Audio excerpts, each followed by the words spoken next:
Oh So good boy, this guy. afternoon. You may have heard him already. So good afternoon, handy listeners, handy viewers, such as you are. And sighing on the line with me here is my good friend and erstwhile companion, Mr. Connor Rooney. Say hello, Connor. Hello. He did it slightly differently. Very slight difference. Not sure if you picked up on that. It's quite subtle. And we are here to talk about the sixth of the Navigators that you've already seen, Ebb. I love this artwork. He's great. Like again, we didn't really touch on it on the Azimuth thing, but of course he's covered in those tribal tattoos, and Ebb then takes that to a whole different level.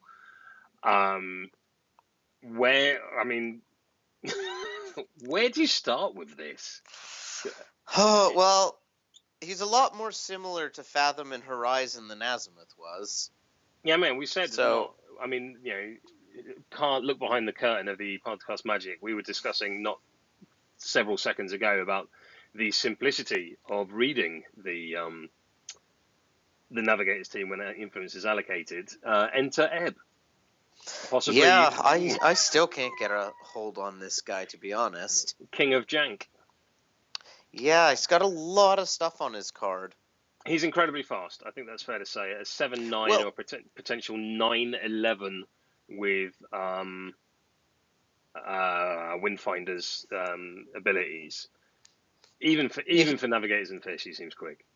Well, the funny thing is he's actually slower than Horizon, and I suppose without the dodges. He's faster than Fathom for free, but if you spend influence or momentum, Fathom's faster. So it's quite interesting. He's smoothly fast. It's slippery. I'm also amazed that we've got a character in Guild called Ebb, and there isn't another one called Flo. Yeah, that's kind of crazy, actually. Like, surely maybe Sherwin will furnish us with a dead relation. Yeah, that's definitely going to be it. Seems low. Nice to see the return of the momentous tackle double dodge on 4. Yeah, 1 inch reach, momentous tackle double dodge on 4, tack 4. Like he's a lot more of your typical Navigator than Azimuth was. Tackle and 1 damage on 1. Yeah. So he's the first one that has 2 results on their non-momentous columns. True. Yeah. That non-momentous dodge on 2 is interesting. That's kind of different. Yep. Yeah, just as a Fish player, non-momentous dodges make me feel a little ill. But of course, these guys have different ways of generating momentum. Yeah, well, his is funny. His 3 momentous options are all super different. He's got a momentous tackle double dodge and a momentous knockdown on 4, and then a momentous 2 on 3. Mm-hmm. So with his 1-on-1, he's actually someone who can do a surprising amount of damage if you've set him up. Okay. Because if you've got someone knocked down and I spied, he can actually, and have a few assists, he can start rapping and doing 3 damage, which, isn't amazing, but is a thing. It's one of those interesting things, like if you take his damage track, that momentous 1, non-momentous 1-on-1, momentous 2 on 3, and that's it on a 4-long playbook with tack 4. If you, with precise calculations, with those rerolls, to take apart, to kind of say that's almost as good as an additional tack and taking away one opponent's armor. Not quite the same mathematically, but in the same ballpark. I think that's safe. Like a tack 5 model with anatomical and a 5-long playbook versus a tack 4 model with a 4-long playbook and precise calculations is vaguely comparable.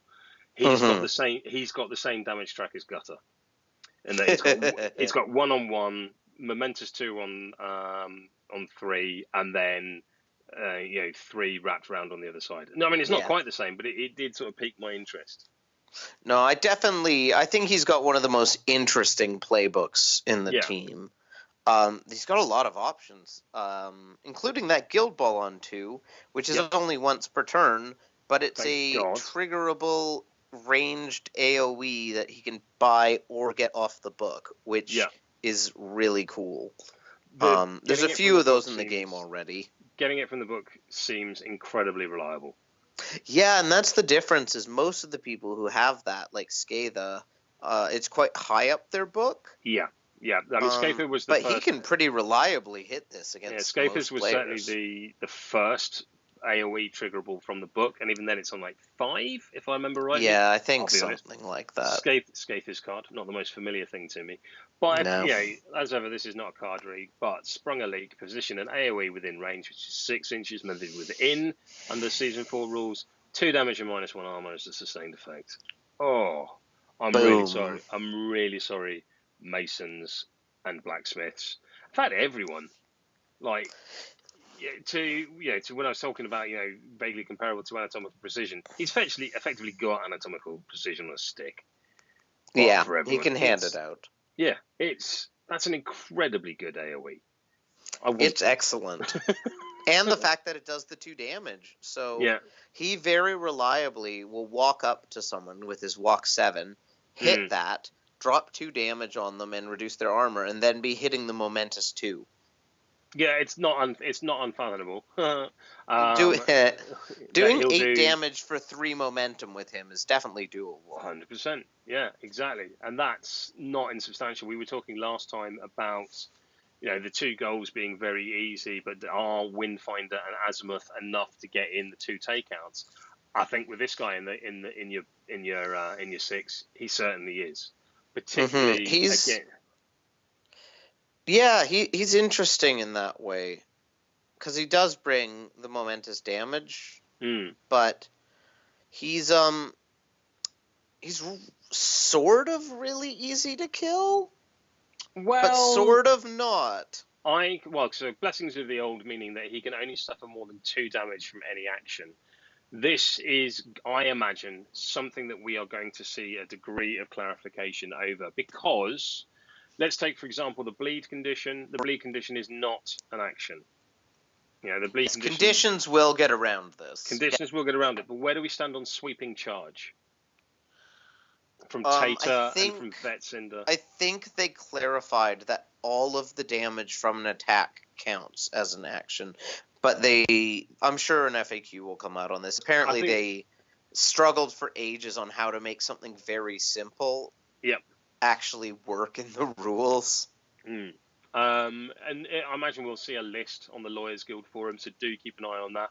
My personal interpretation right now, and were we at a tournament and someone to ask me, it would be exactly as you said. If it is triggered by an action of the attacker, so something like Tater's sweeping charge, that would not be a separate incidence of damage. It would still go through.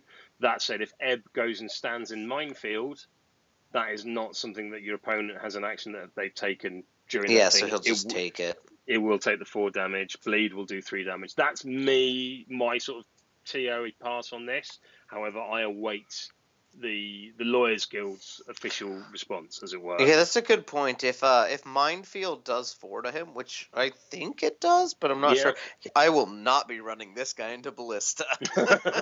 Because between that and the fact that the Blast Earths will chip him down a bit. Yep. And when this guy gets chipped down, he falls over real fast. Real simple. I can think. Here's a this is not something we prepared. Connor, I can think of 2 players that can 1-round him. What have you got? 2 squaddies? No. Because Honor definitely can. That's true. Oh, okay, yeah. I was thinking of Divana. Yeah. Because she just goes in and goes, right, you're snared, and take 2 damage. Oh, yeah, legendary. And then shank. Like, any of the captains can. Even Shark average, can pretty I don't think any of the captains can. No. You have to be a 6 influence captain to do it, so Hammer can't. My favorite is that Captain Brisket actually pretty reliably kills him, whereas Vet Rage can't. I like that. I'm not sure Rage That's pretty does. funny. Nice. Perfect. Which is good. But, which, again, ironically, whereas original Rage is better at killing him because of the bleed. Because of the bleed, yeah. Windle will have him, surely. Yeah, Windle is the best Ebb killer of the squaddies. Yeah. But, so if he's if he's against a team that It's a fun game. like Brewers that rely on or I should say Tapper Brewers that rely on combat to do their damage, and or momentum. Ox Butchers, or then you're in a pretty good place with him because nothing can really one round him.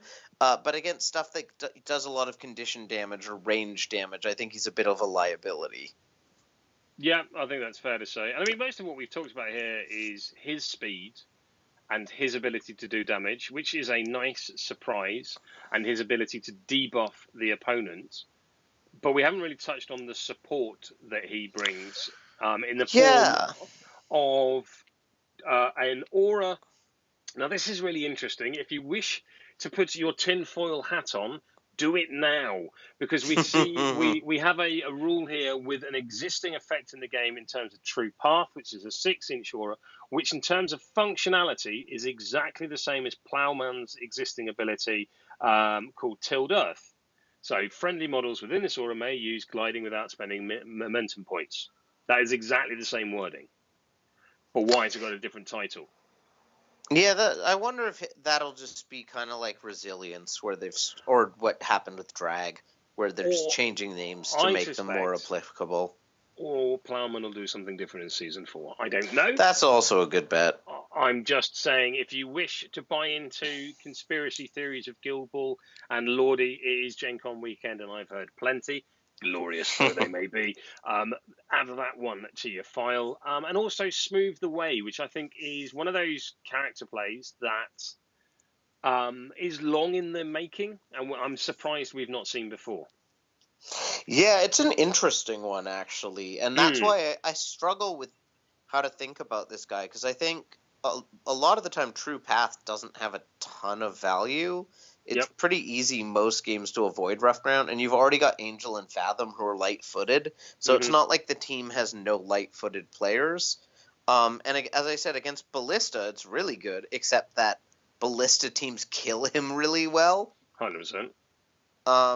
So I'm not sure. It's one of those things where most of the time you won't really use it, or you won't take him for that reason. Okay. And then once in a while, which one are you referring to here? True Path. The True Path. Okay. Yep. But then once in a while, you'll get on a weird board that has a giant forest in the middle, and you'll be like, okay, this would be really handy right about now. You know what would be great now? Gliding. Yeah. Yeah. Smooth the Way is the more interesting one for me. Okay. And it again comes down to the board state, because if you're on a board that doesn't have any central obstructions, it has no real value. But if you're kind of kicking off with Siren, as you do, Siren then gets her buff put on her by Windfinder, and say she kicks the ball up against an obstruction just over the halfway line, and the opponent grabs the ball and then jogs back over. You'd have to sprint around it or just jog, whereas being able to charge over that obstruction could have a lot of value. I think it's really interesting this is coming at the same time as the Season 4 ruling that means I can't stand on obstructions. Yes. That's a very interesting thing. I also think it makes it very... because there is a certain degree of gamesmanship to be had from how you place by an obstruction, meaning that, if that obstruction wasn't there, your opponent could sprint or jog up to you and be in range and all that kind of thing. But because they can't stand on it, they can't anymore, and da-da-da-da-da. So I think it's a really situational ability that will, just really change the course of something in that situation. Yeah. I also find it very interesting that it's a 6-inch range, because it's a buff I'm putting on a model within my team. So, the most comparable one there would be like Tooled Up or Second Wind, all of which are 4-inch ranges. So to have it as a 6-inch range seems very, very good, because it means I can still spread this team out should I want to. Which I do. You definitely do. I think you'll probably put it on whoever kicks turn 1 if you're running him. Yeah. Just because you probably can spare the influence if the board needs it. And then I don't think you really use it again that often, but there will be situations where they think the ball's safe, and because he's a 4 influence cap, he could do it on himself, then charge for the tackle double dodge, and then take the shot. Yeah, seems reasonable. Plus, also, if he's got that amazing buff from Windfinder, he only needs the 2 influence to be able to do all of that. Exactly. I think, and that's the nice thing with Windfinder, is she gives you so much flexibility on this team. The thing. One of the things we mentioned when we were talking about her is I always like to see the captain last, because it influences every other card that I'll see after it. Or either show me captains either first or last, because then I can apply that knowledge at a more sort of understandable situation for me. Yeah. I think most of the time Windfinder's buffs will be going on the 3 influence cap models, just to give them a bit more flexibility. But there will be occasions where you just see something and are like, oh, I can get a goal if I do this. Yeah. So we've now got our 8 players as they are in Season 3. I don't imagine the Navigators will change much, but of course Angel and Siren could. So where your 8 is obviously fixed, Connor, but you talked about in Azimuth, just sort of moving away from Ebb very briefly, of having your sort of default lineup of Captain Mascot, Azimuth, and where were we going from there? So I think Azimuth is the first pick, because he gives nothing away when you pick him. I think Siren is the second pick, because I'm never not going to run her anyway, but she does... You can counter-pick her better. Okay. But realistically, your opponents should expect her anyway. As someone who's played Fish for a long time, I never drop her in either captain. No. So she's going to be in... Unless something changes in Season 4, she'll be in every team. And after that, it gets a bit more interesting. So you've got more or less 4 winger strikers. Yeah. Because I do think of Ebb, even though he's listed as a central midfielder, if he's in the team, he's going to be a bit on the wing, because that's just the slot that's open. I don't think you want to run any Navigators straight up the middle, because they'll die. Exactly. Yeah. So I think my favorite of those 4 is Fathom, because she's fast, she's 2-inch reach, which is massive, because the team doesn't have a ton of reach compared to Fish. And she's got the smelling salts, which is really handy, but mostly just if you're looking at the non-Angel version, you've got 3 models that all are pretty fast and all have a momentous tackle double dodge on 2, and she's the only one that has an 8-inch kick of them and 2-inch reach. So those 2 stats kind of make me lean her. Also, she's just faster if you pump the resources in. So I think I would run her most games. And she's a good secondary kickoff pressure model if you either don't want to kick with Siren, or you just want to drag her forward with the bird to threaten a second area. And then I think you take, for me at least, one of Ebb, Angel, or Horizon. And I'm not sure... I think Angel you never play if you kick, because so much of her value is her ability to score a turn 1 goal without dying. But I think if you receive, she's a pretty good bet, because she does get that really reliably, and Linked makes her a lot more valuable in later game situations than she is in Fish. And obviously that'll change if she gets a buff. At the moment, I think I'd run her... If you're against a team with kickoff pressure that you feel like you want to score with someone who's not going to die, Ebb, I think, goes in against heavy armor teams, especially 100%. Blacksmiths. 100%. Oh my god, Blacksmiths. That'll be a momentous 7 down to 2? Yeah. Just. Yeah. Yeah. So I think he's in against Blacksmiths, and I think Horizon... There's an argument to put him against Brewers as well, I think, just to make them largely 3-0 or 2-0 most of the time. That pretty much makes your playbook Magical Tampon land every opportunity. And then I think Horizon goes in against Farmers for sure, because he blows that team up so well with Unexpected Arrival. And to be honest, I think when to play Ebb versus Horizon is going to come down a ton to who you think is going to give up more points by dying. And that's something I'm just going to have to get on the board to test. Because they're both really weird and unusual players defensively. I think Who have terrible counters and 1-inch reach. I think Ebb, to me, looks like he has a higher skill floor and a higher skill cap than Horizon. And yes, I think I'd if say someone puts Ebb down and uses him well, it's going to be horrible. And Ebb also helps your 2-2 game a lot more, whereas Horizon helps your 3-0 game a lot more. Yeah. So that'll probably depend on matchups as well. I'm not super high on Ebb like some people were when the card leaked. I think he's good, but as I said, I think the 3 top players are Fathom, Siren, and Azimuth, and then Ebb falls into that. He could end up being my most common 6th player. Mm-hmm. Or it could be Horizon, or it could end up being Angel, and I'm just not quite sure yet. It's weird. I'm hoping to get a game with them soon, though. It's weird because in the sort of who do I want to kill list, if that makes sense. Mm-hmm. As you know, someone who plays a more sort of controlled takeout game to you, Connor. I always have my, who's my victim? Where's my bitch? Frankly, on the opposing team. And Ebb, I can't work out because he's a weird one. It's going to take me 6 influence to kill him. That doesn't feel good.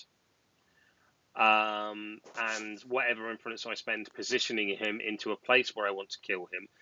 That said, if I see him on the board opposite me and there is a chance to kill him, I will be taking it because, like I said, I think if a good player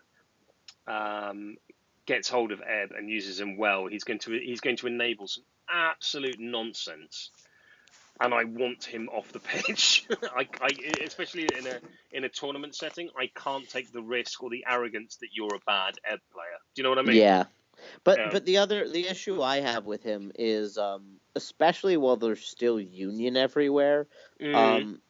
Original Hemlock is just like, okay, turn 1, I'm gonna blast you with the poison AoE. That'll be 2 damage. You'll take 2 damage from poison, and now any model can 1-round you.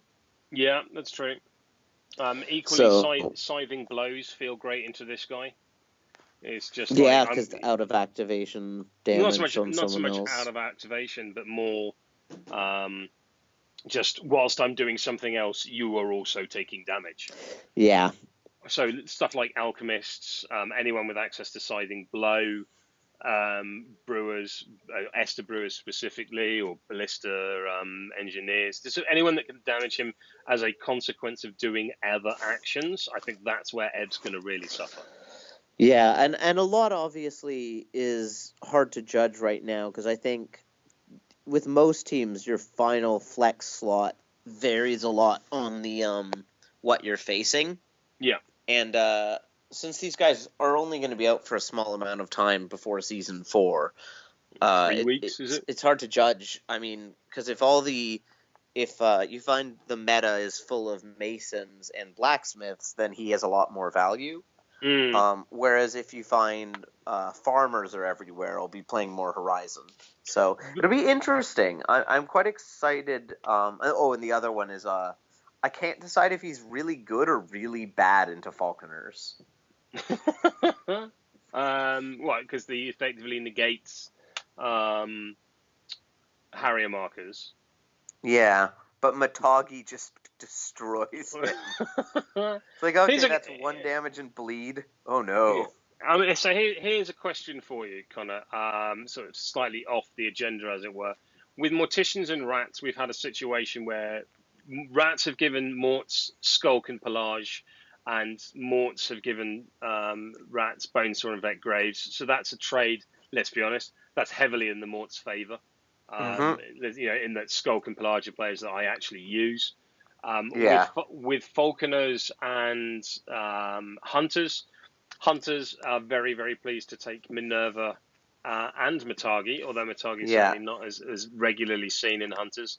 Whereas the Falconers very, very pleased to get their hands on Veteran Hearn. Not so much caring about Egret there. So how is the balance of trade between major and minor guilds here between Fish and Navigators? I think at the moment, Navigators get the best player and the worst player of the four. So Angel being the best? No.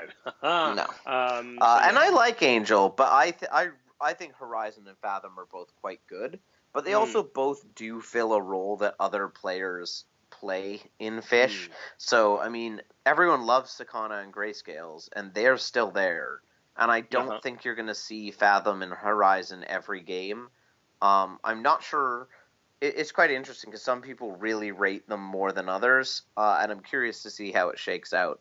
But there's no question that Siren going to a second Football League team is a much bigger deal than which winger you play in Fish. 100%. So I think personally, Navigators have gotten the better deal there. Yeah, I'd agree. Just because Siren is that good. Siren is phenomenal. Also, like, if you're bringing me a player into Fish that lets me score goals, join the queue. Yeah. Now, if they were getting Azimuth, that's a whole different question. How much do you think this is going to dilute the Fish pool, as it were? Because obviously we've got a lot of Fish players currently. They are, certainly within the UK competitive meta, they are the singular most represented guild and have been for quite some time. You only really have to look at British nationals to see their dominance. What was it? Yeah. Three out of the last 4 players for Fish? Yeah, 3 of the final 4. Yeah. So, yeah, are we going to see a lot of people moving on with the loss of Gutter, especially? I think there's 2 questions there. You're going to see a lot of Fisherman players jumping to Navigators. I don't really think so. There'll be some, and everyone will obviously play them at first because you're going to want the models anyway. Yeah. But I don't think there's going to be a ton of people who've been playing 80% Corsair who are going to jump to Navigators. I think it's going to be more appealing to people who've been playing a lot of Shark. Yeah. Because instead of having to kind of audible to Corsair for bad matchups, Windfinder's just a bit more flexible than Shark. Also, that's certainly one thing that it really looks like to me. Again, comparing my, as the Goth player, if you like, with my captains of Obulus, Scalpel, and Piper. One of my big criticisms that I've had of Piper personally is when I play Rats, I just feel like I'm playing Morticians with different models. I'm bullying people into a scrum to then get a high value VP takeout. That's it's the same play style with different shaped models. I do feel like Navigators will feel a little bit like that because you're still trying to go 3-0 most of the time.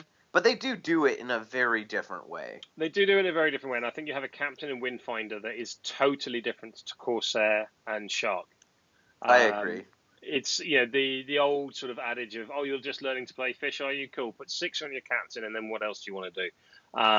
Let your captain generate as much momentum as possible at the top of the turn. Away you go. I don't think you can do that with Windfinder. I don't think she's going to be that front-loaded captain that both Corsair and Shark are. So is that a good thing for diluting the Fish pool or a bad thing? Is it going to be a case of Shark players go, no, that's not how I play. That's not going to be the high tempo pressure game I want? Well, as a Shark player, I'm quite excited to find out because she looks like a blast. But having previously played a little tiny bit of Pin Vice and Fillet, playing 7-9 captains with 1-inch reach is very different than playing Shark. Yeah, and she's 6'8". Oh, especially so it's not even that.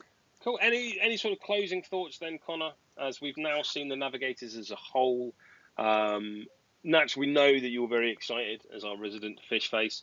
I am going to be playing a lot of Navigators in Season 4. I look forward to becoming as sick of them as I have done over Fish over the last couple of years. Well, I think the larger statement that I'm quite excited about in Season 4, and it's kind of hard to talk about these guys without talking about Season 4, because, there might be one event someone runs them at before Season 4 if they're a really quick painter.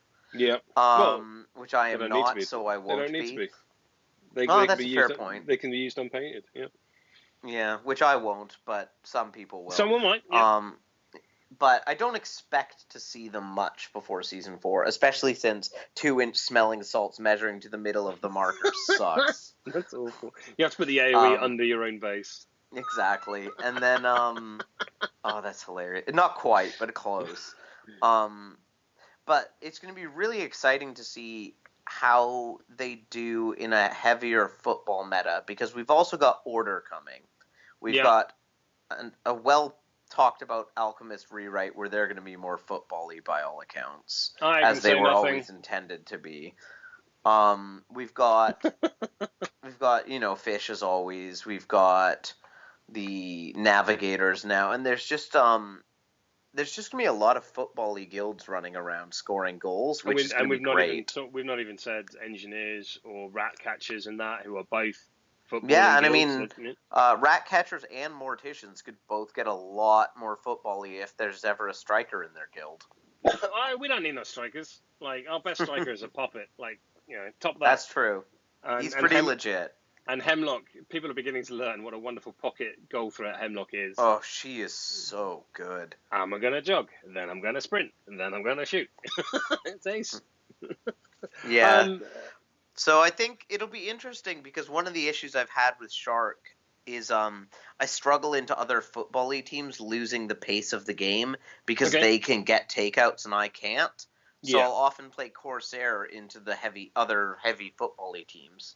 Interesting. And I'm excited to see how these guys deal with it, because they can't flex out of their captain. No. But their captain is a bit more flexible themselves. So I'm super excited for these models to come out, and I wish they were out sooner than they are.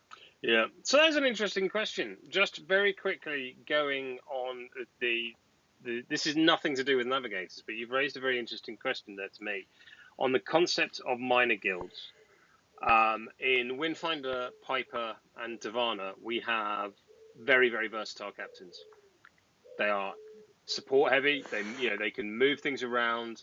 Divana's certainly the most focus of them, but she can also do an awful lot with the ball in terms of airmail to reposition it, a vast distance on the pitch, an unprecedented distance on the pitch. Also, with Harrier markers, has range tackles that she can then redistribute the ball with. From the very brief description we've heard of the Cooks, Captain Wellington, is it? I want to say. We've heard that he will be a buff, supporty kind of takeout style captain. Is this therefore going to be a situation where minor guilds captains have to be this versatile support-based captain rather than a dedicated specialist piece because it's the only choice? I think it's the easiest way to design them effectively. Yeah. I don't think everyone has to be. For example, I cannot imagine Brisket is going to get enough of a change that she isn't just going to be an all-out striker. Yeah. I could be wrong, but I think she'll get a bit better if she gets changed, but it won't be changing her identity. But the reason that will work, tweaks, but yeah, but the reason that will work in Order, who I actually think might be the strongest minor guild of the first 4 when season 4 hits. Right now, I'd agree. Is the fact that although she's very one-dimensional, the team has a ton of tools to 100%. Do whatever. Like the amount of damage Spigot and Fangtooth can do with setup. Yeah, and the amount of control that Harry and Benny can bring. Yeah, exactly. So they've got a ton of everything in that team. So I think you can design a team with a super solo captain still, but you just need to have really strong squaddies. Yeah, fair. All right. Connor, any final closing thoughts on either Ebb or Navigators? Let's see. Nothing on Ebb really. Just that it's going to be kind of nice with Navigators that you won't have to worry about building a 10 or a 12, and can kind of just play whichever model works in the given situation. And I'm looking forward to getting some absolutely insane linked activations with Angel down the road. Yeah, it's going to be interesting. And I think that certainly goes in Ebb's favor. Is, were he the 13th model in a major league, in a major guild, I might be tempted not to take him because I just don't know what to do with him. But I think the fact he's going to be in an 8 instead of a 12. Yeah, I don't think there's an Egret or a Bonesaw or a Bonesaw. Grace in this Poor team. Bonesaw. Whereas I think all three of the other minor guilds, the 8th slot is a player you very, very rarely see. Sure. Whereas I think you'll see Ebb quite a lot and Angel quite a bit, even if they are or Horizon. Whoever you think is your 8th bottom player, I think there's enough flexibility that you'll see them quite a bit. Fair. All right, Connor, we shall leave it there. Thank you very much, handy viewers, handy listeners, such as you are, for joining us as we've gone through each of the 6 newly revealed Navigators series. I think it's fair to say, maybe, Connor, if there are any changes to Angel and Siren, we'll come back and add in the rest. How does that sound? Yeah, I think when season 4 drops, we can come back and kind of give a bit of a talk of any of the changes affecting them. Cool. And maybe when Siren gets a 4 influence cap back, it'll change a lot. Shut up, moose bothering donut denier. And I think perhaps maybe a Don't Touch the Beard debuting on the pitch would be a nice idea as well. Yes, when those models are out, we will definitely have to get a game filmed. Perfect. Thank you very much, folks, for joining us. And as ever, I need a better outro.